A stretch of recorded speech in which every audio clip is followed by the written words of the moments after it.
Hello বন্ধুরা, সব কেমন আছো? আজও চলে এসেছি একটা নতুন ভিডিও নিয়ে। আমার অসুস্থ সে পায়রাটার ভিডিও নিয়ে এসেছি। টালের ওপর যে পায়রাটা দেখছো, সেই পায়রাটার মধ্যে যে সামনে যে পায়রাটা আছে, সেই পায়রাটা আমার হারিয়ে গিয়েছে। সাদা পরটা আমার নর ছিল, তার জন্য আমি বাজার থেকে একটা মাদি নিয়ে এসেছিলাম। সেটা ধূসর কালারের দেখতে, সেটা বেশ অনেক উপরে উঠতো এবং বাজিও মারতো। জুটা দেওয়ার পর ধূসর কালারের পায়রাটা দুটো ডিম দেয়।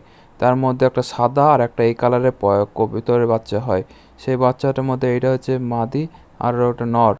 মা করে 4টে পয়রা ছিল, তার মধ্যে 3টে পয়রা আমার হারিয়ে যায় আর এই মাদিটা আমার থেকে যায়। সে বাড়ি থেকে কখনোই লড়ে না। একদিন হঠাৎ কে যেন তার ডানায় আঘাত করে। আঘাতের ফলে সে প্রচণ্ড রক্তক্ষরণ হয়। এরপরে সে আমার বাড়িতে চলে আসে। বাইরে ছিল, সে আমার বাড়িতে চলে আসে। আমি বাড়ি এসে দেখি পয়রার ডানাটা যেন প্রচণ্ড রক্ত হচ্ছে। এর ফলে আমি এই তুলো দিয়ে তার রক্তগুলোকে মুছিয়ে দিই। বাজার থেকে তার জন্য লাল ওষুধ এবং জলীয় কিছু ওষুধ আমি নিয়ে আসি এবং সেগুলি আমি খাওয়াই এবং এর ফলে আস্তে আস্তে পয়রাটা একটু সুস্থ হতে থাকে।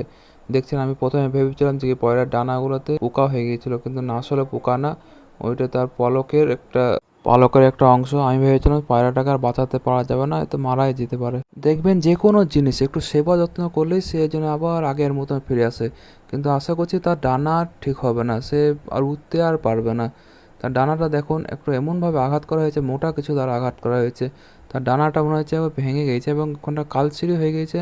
রক্ত জন্মেছে, প্রচণ্ড দুর্গন্ধ হয়েছিল, সেটা আস্তে আস্তে কমে গেছে। সে একটু সুস্থ হোক, তার জন্য আমি আর একটা পয়রা তার জোটা দেবো তার সাথে। দেখুন, এখানে লাল ওষুধ আর জলীয় ওষুধটা আমি এনেছিলাম, বাজার থেকে কিনে নিয়ে এসেছিলাম। যারা আমার এই ভিডিওটা দেখছেন তারা বলবেন এই গাছটার নাম কি। আমাদের এখানে এই গাছটাকে আমরা ভ্যারেন্ডার গাছ বলে চিনি। এর আঠাটা খুব ভালো। এইটাতে আপনার যেই পয়রার ঘায়ে এই আঠাটা দিয়েছিলাম, এতে অনেকটাই শুকিয়ে গিয়েছিল তার ঘাটা। এই গাছের আঠাটা খুব কার্যকরী।